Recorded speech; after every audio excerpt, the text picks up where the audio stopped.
Assalamualaikum warahmatullahi wabarakatuh. Perkenalkan, nama saya Elsa Anggun Puspitasari dengan NIM 221110031. Di sini saya dari Prodi Sains Data ingin menjelaskan hasil pembelajaran saya terkait Natural Language Preprocessing atau biasa disebut dengan pemrosesan bahasa alami. Untuk definisi dari NLP sendiri adalah cabang dari kecerdasan buatan atau AI yang berfokus pada interaksi antara komputer dan berbahasa manusia atau natural language. Nah, di sini tujuan dari NLP sendiri adalah agar komputer bisa memahami, menafsirkan, menghasilkan, dan merespon bahasa manusia secara bermakna. Untuk contoh penggunaan dari NLP sendiri itu bisa di Google Translate, chatbot, voice assistant, dan spam filter. Nah, di sini saya mengambil topik yaitu text classification, di mana text classification sendiri adalah salah satu tugas utama dalam NLP yang bertujuan untuk mengelompokkan teks ke dalam kategori tertentu secara otomatis dengan bantuan algoritma NLP dan machine learning. Sistem dapat mempelajari pola dari data teks, lalu mengklasifikasikan ke dalam label yang sesuai, seperti positif atau negatif untuk analisis sentimen, spam atau bukan spam untuk email, atau topik tertentu seperti politik, ekonomi, atau olahraga untuk berita. Nah, untuk proses dari text classification sendiri ini melibatkan beberapa tahap, mulai dari pre-processing text seperti tokenisasi dan penghapusan stop words, representasi teks ke bentuk numerik menggunakan TF-IDF, atau embedding seperti words to vector atau BERT, hingga pelatihan model klasifikasi seperti Naive Bayes, SVM, atau model transformer seperti BERT. Nah, di sini kasus penggunaannya itu seperti sentimen analisis, yaitu menentukan apakah ulasan pengguna positif ataukah negatif. Yang kedua ada spam detection, yaitu mengidentifikasi email sebagai spam atau bukan. Yang ketiga ada klasifikasi berita. Di sini NLP digunakan untuk memilah berita ke dalam topik politik, entah itu olahraga, politik, dan sebagainya.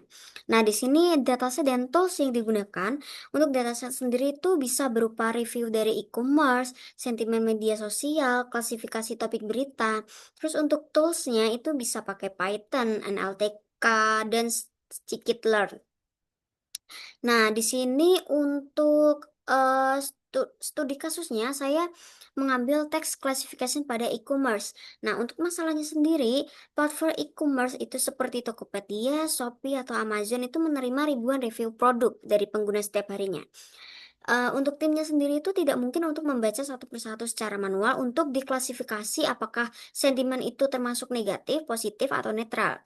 Nah, adanya NLP ini bersolusi untuk menggunakan text classification untuk menganalisis sentimen otomatis, mengklasifikasikan ulasan pelanggan sebagai positif, negatif, atau netral. Nah, untuk langkah-langkah implementasinya itu dimulai dari mengumpulkan dataset dari review-review tersebut, kemudian masuk ke preprocessing datanya, kemudian masuk ke future extraction, kemudian modeling dan keluar outputnya, apakah itu sentimen positif, negatif, atau netral. Nah, untuk tantangan dan potensi dari pengembangan NLP sendiri, untuk tantangannya yang pertama ada ambiguitas bahasa atau satu kata bisa punya banyak arti. Nah, yang kedua, variasi bahasa informal dan slang. Yang ketiga, butuh banyak data berlabel. Yang keempat, risiko bias dalam model.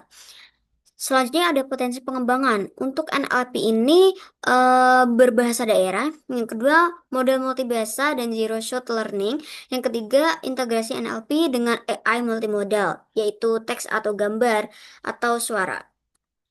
Nah, kesimpulan dari pembelajaran yang saya ambil di sini untuk NLP merupakan teknologi penting yang memungkinkan komputer untuk memahami dan mengolah bahasa manusia.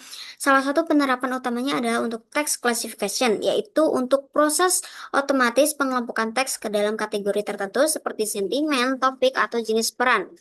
Kemudian melalui berbagai tools seperti Python, Hugging Face, dan pustaka NLP seperti Spacy, NLTK, text classification Text classification ini dapat diimplementasikan secara efektif. Bahkan dalam skala besar seperti di platform e-commerce, hasilnya proses analisis data ini menjadi lebih cepat, efisien, dan bermanfaat untuk pengambilan keputusan.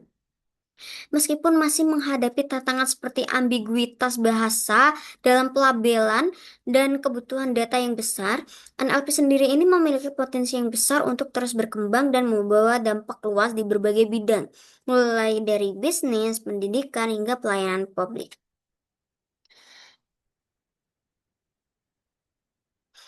Baik, sekian dari presentasi saya. Saya ucapkan terima kasih.